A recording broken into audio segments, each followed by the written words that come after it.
Predicting the favorability of acid-base reactions. Have you got it? This video assesses your ability to predict whether a reaction involving an acid and base is favorable or not. Your ability to explain why an acid-base reaction is favorable in terms of electronic energy and shifting electron density, and your ability to determine which proton in a species is most easily removed by a base and to explain your choice. This quiz consists of 3 questions. It's meant to be taken after you've studied the material and think you understand it. During the presentation, you'll be asked to pause the video and at least try to solve the problem yourself, and only then to continue. It won't be hardly as effective if you jump to the solution immediately. Okay, here we go. Number 1, based on the pKa information below, determine whether the expected reaction would be the reaction as written or its reverse. Describe how the favored reaction leads to a more electronically stable state. Pause the video, think about that answer. When you're ready, continue.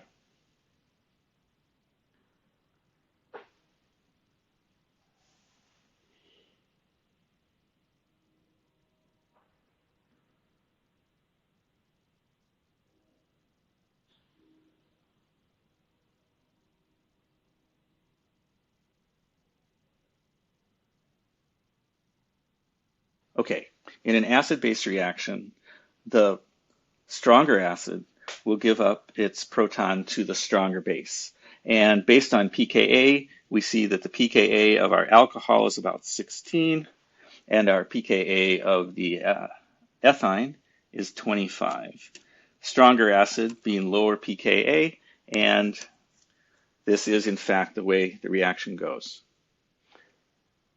In terms of electronically stable states, we have the reaction state and the product state.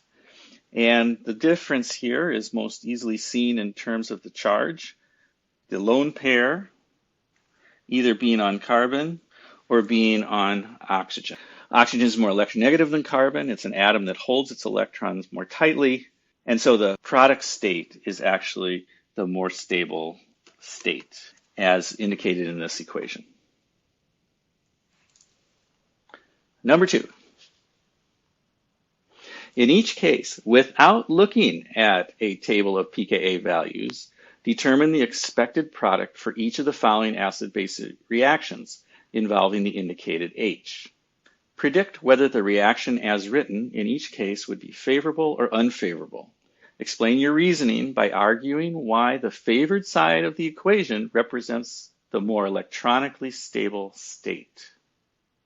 Okay, you really should take out a sheet of paper, write these down, solve the problem, think about it, and then come back to the video. Pause the video now while you work on this.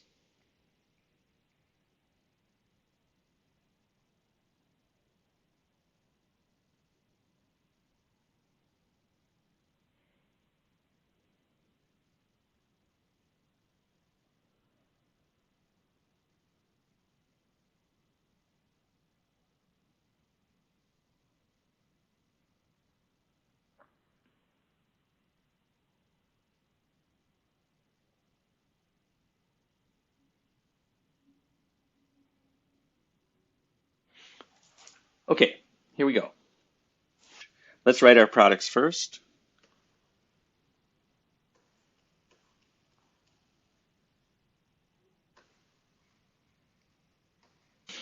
Okay, lots of ways of thinking about this. I'll give you a few examples of the way we could do that.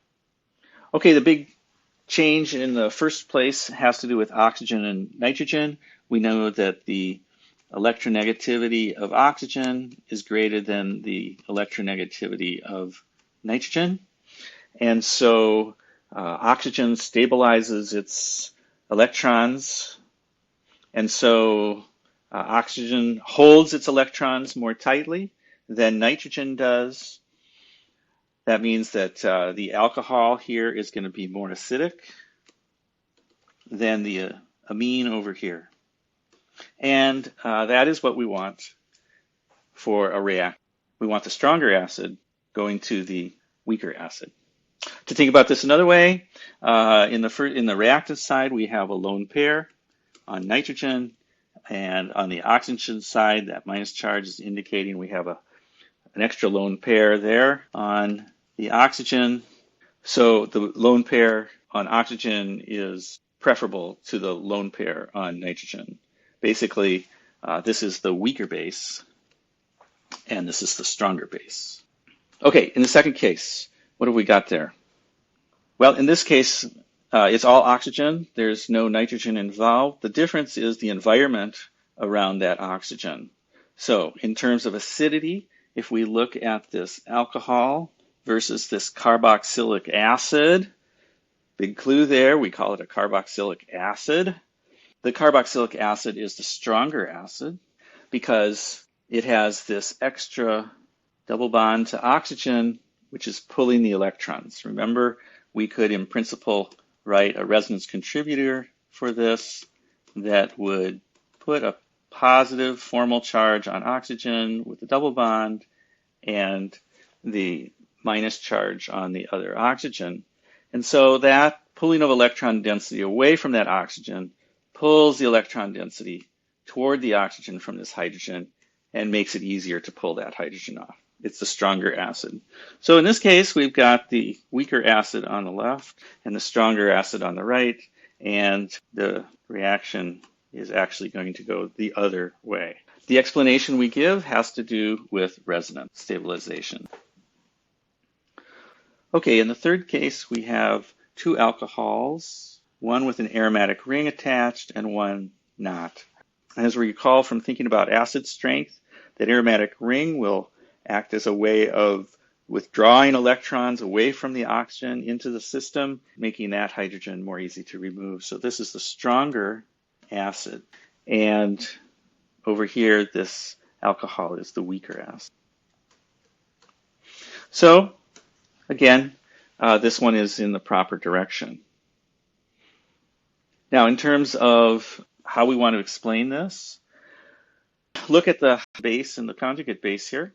And we see that in the case of the base, there's no other stabilization other than the oxygen itself of the lone pair, which is associated with that minus charge. But in the case of this conjugate base, we have significant resonance contributors that draw that pair of electrons into the system and produce an overall more stable state for the products rather than the reactants. Okay? So here, again, we're talking about resonance stabilization. Okay, number 3, here's a challenge for you. Determine the products of the following favorable acid-base reaction. Which of the 3 indicated hydrogens will be the one removed? In arguing your case, compare the electronic states of the 3 possible sets of products. As always, pause the video while you answer this question.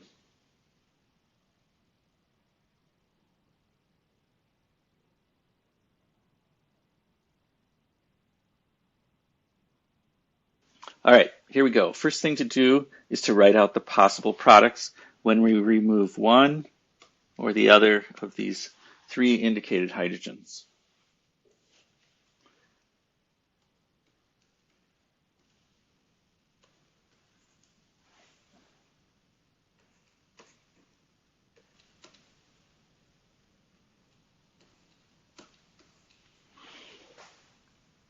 Okay, what have we got?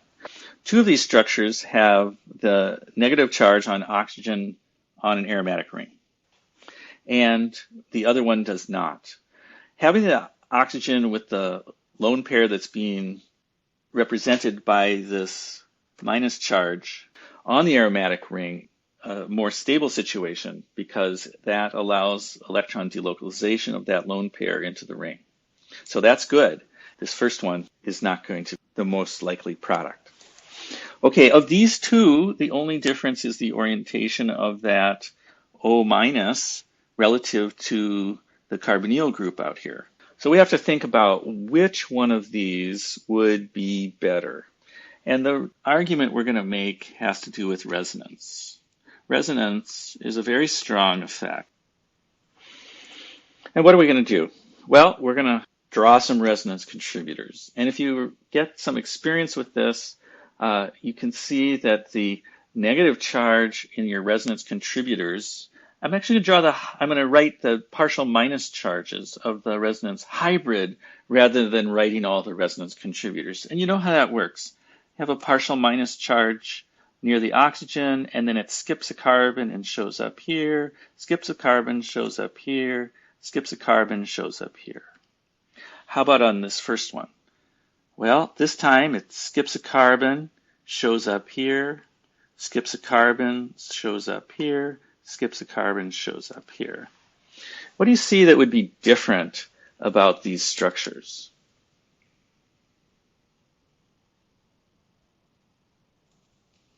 The key is that this partial minus charge over here represents a resonance contributor that has a full minus charge at that position. And the cool thing about that is that then that provides for an additional resonance contributor that delocalizes that pair of electrons all the way out onto the oxygen of the carbonyl group, okay? Whereas this first structure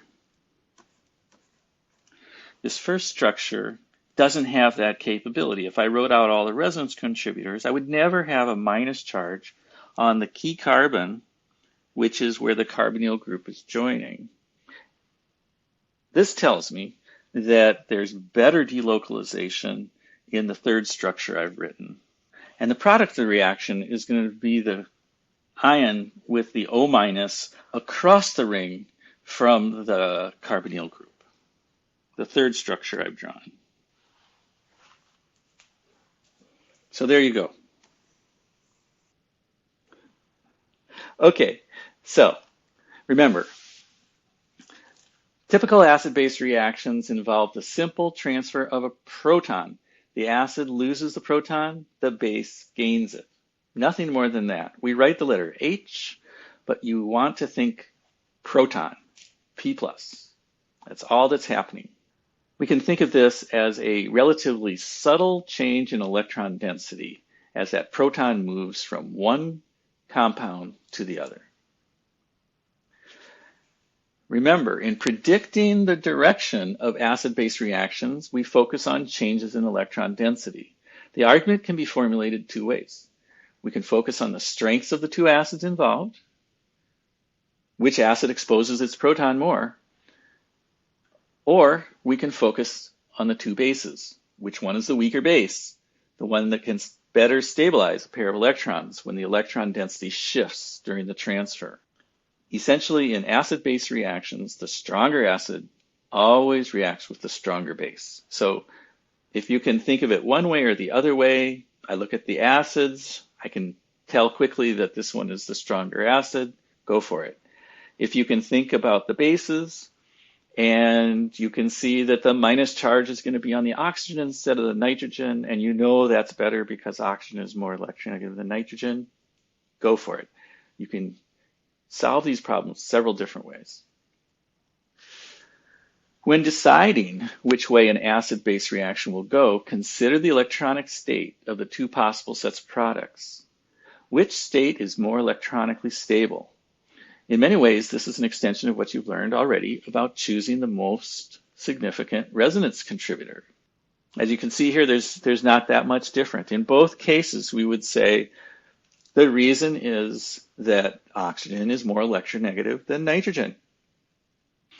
When making your decision, consider the hydrogen-bearing element. Is it oxygen, nitrogen, or carbon? The hybridization of that element, sp, sp2, sp3, resonance effects, and inductive effects, usually in that order. And finally, realize that we can use our understanding to predict which proton will be removed from an acid that has more than one type of hydrogen atom, applying the same reasoning as we have used already in terms of determining significant resonance contributors. All right. Well, I hope that helped, and I hope you've got it.